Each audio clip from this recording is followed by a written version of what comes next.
एक बार श्री नारद जी अम्बरीश जी के यहाँ पधारे तो गुरुदेव के आने पर नारद जी ने श्री अम्बरीश जी ने नारद जी के चरणों में साष्टांग प्रणाम किया, अर्घपाद्य आदि निवेदित किया, सिंहासन पर विराजमान किया और बड़ी विनम्रता से जिज्ञासा की कि भगवान गुरुदेव, आपके हाथ में तो भगवत गुणगान के लिए केवल वीणा ही सुशोभित रहती थी, पर आज वीणा के साथ साथ एक रजिस्टर भी, एक बही भी आपकी कांख में दबी हुई है।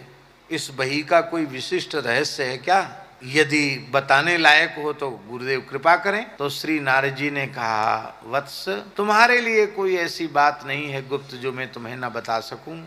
तुम तो परम अधिकारी हो। देखो, जो जीव भगवत शरणागत हो जाता है, भगवान की भक्ति करने लग जाता है, उस जीव का नाम भगवान वैकुंठनाथ के रजिस्टर में अंकित हो जाता है। तो जितने जीवों ने भगवान की भक्ति की है, जो भक्ति कर रहे हैं, उन सबका नाम इसमें लिखा है। भगवान के यहाँ नाम लिख जाता है। ध्यान में आई बात? आज से भजन करना शुरू किया तो आज ही नाम लिख गया समझ। और भगवान के रजिस्टर में नाम लिखते ही चित्रगुप्त जी के बही खाते से नाम कट जाता है। क्यों? वहाँ नाम लिख गया ना बड़े ऑफिस में, वहाँ नाम चला गया तो छोटे से बाहर यम यात्रा से जीव मुक्त हो जाता है। तो अम्बरीश जी को जिज्ञासा हुई कि कितने जीव भगवान के भक्त हैं, हम भी उनके नाम देख लें, पढ़ लें। गुरुदेव कृपा हो तो हमको दिया जाए। हाँ हाँ, लो देखो। अम्बरीश जी ने उस मोटे रजिस्टर को आद्योपांत नामावली पढ़ ली, पर उसमें कहीं भी अम्बरीश जी का नाम नहीं आया। स्वाभाविक बात है कि नहीं? अरे भक्त प्रेमी निष्काम होता है, पर इतना तो मन में रहता कि भगवान मुझे अपना माने, अपना शरणागत माने, अपना दास माने, भक्त माने।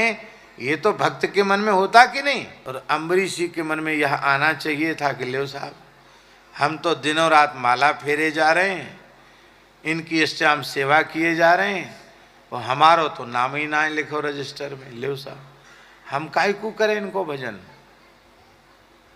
ऐसा मन में आना चाहिए था उनके, पर ये मन में नहीं आया। अम्बरीश जी के नेत्रों से अश्रुधारा बह चली। नारद जी ने कहा, राजन क्या बात है, दुखी हो रहे हो? बोले नहीं महाराज, मैं आनंदित हो रहा हूँ कि आज इतने भक्तों का नाम स्मरण करने का सौभाग्य मुझे प्राप्त। तो आपने अपना नाम इसमें देखा? बोले नहीं नहीं, हमारा नाम क्यों होगा इसमें? अम्बरीश जी ने कहा, क्यों? मन में आना ये चाहिए था कि हमारा नाम क्यों नहीं है। अम्बरीश जी बोले कि हमारा नाम नहीं है, यह जानकर मुझे बहुत अधिक प्रसन्नता हो रही है। क्यों? क्योंकि मैं तो अभी भगवान का भक्त बन ही नहीं पाया, न ईमानदारी से शरणागत हो पाया, न भक्त बन पाया। भक्ति का लेश भी मेरे हृदय में नहीं है, भक्ति की सूक्ष्म गंध भी मेरे मन भीतर हृदय में नहीं है। मैं भगवान का भक्त हूँ ही नहीं, प्रयास में लगा हूँ। तो प्ले स्कूल वाला कोई ज़्यादा, वो तो खेलता है, खाली उसको वहाँ जाना सिखाया जाता है। अम्बरीश जी तो इतने दैन्य भाव वाले हैं, वो तो अपने मन में सोचें कि प्ले स्कूल से भी नीची क्लास है, हमारी तो है ही नहीं, अभी तो मैं कुछ हूँ ही नहीं। ये है भक्त का स्वरूप। नारद जी ने मन में सोच ले, श्रेष्ठ भक्त हैं। कुछ काल बाद नारद जी पुनः आए, तो अब की बार नारद जी के कांख में, बाह में एक और रजिस्टर था। पहले वाला जो था वो हरा था, एकदम सुर्ख लाल था। अम्बरीश जी ने पूछा, महाराज रजिस्टर की जिल्द बदल गई है, पहले तो हरा था अब लाल है, तो कई बार जिल्द भी बदल जाती है, तो जिल्द बदली है कि ये दूसरा रजिस्टर है? बोले ये दूसरा है, जिल्द नहीं बदली है, वो तो वहाँ ही रखा है, ये दूसरा रजिस्टर है।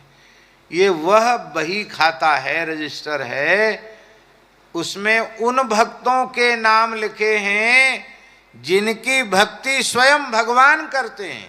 पहले वाले रजिस्टर में जो भगवान की भक्ति करते हैं उनके नाम लिखे थे, और इस रजिस्टर में उनके नाम लिखे जिनकी भक्ति स्वयं भगवान करते हैं। महाराज ऐसे भी भक्त होते हैं जिनकी भक्ति स्वयं भगवान करते हैं? बोले हाँ हाँ, क्यों नहीं। ऐसे भक्त कौन हैं? त्रेता में प्रेम मूर्ति श्री भरतलाल जी ऐसे भक्त हैं। सारा संसार राम राम जपता है, पर राम जी भरत भरत जपते हैं। ब्रज गोपी ऐसी ही भक्ता हैं। तो इन भक्तों में ये रजिस्टर जब अम्बरीश जी के हाथ में गया तो जैसे ही पृष्ठ खोला तो सबसे पहले लिखा था भगवान ने अपनी कलम से, श्री अम्बरीशाय नमः। पहला नाम था अम्बरीश जी का। तब अम्बरीश जी को अहंकार हो गया होगा कि अरे मैं तो इतने एक बड़ा भक्त कि हमारी भक्ति भगवान करें। तो अम्बरीश जी और अधिक दैन्य भाव में चले गए। हाय हाय, मैं तो भगवान के भक्तों की पंक्ति में खड़ा होने के लायक ही नहीं था, पर ये भगवान कितने करुणामय हैं, कितने दयालु हैं कि मेरे जैसे भाव शून्य, भक्ति शून्य, ज्ञान शून्य को भगवान ने उन भक्तों में स्थान दे दिया। ये तो ठाकुर जी की इच्छा है भैया, हम इससे योग्य नहीं।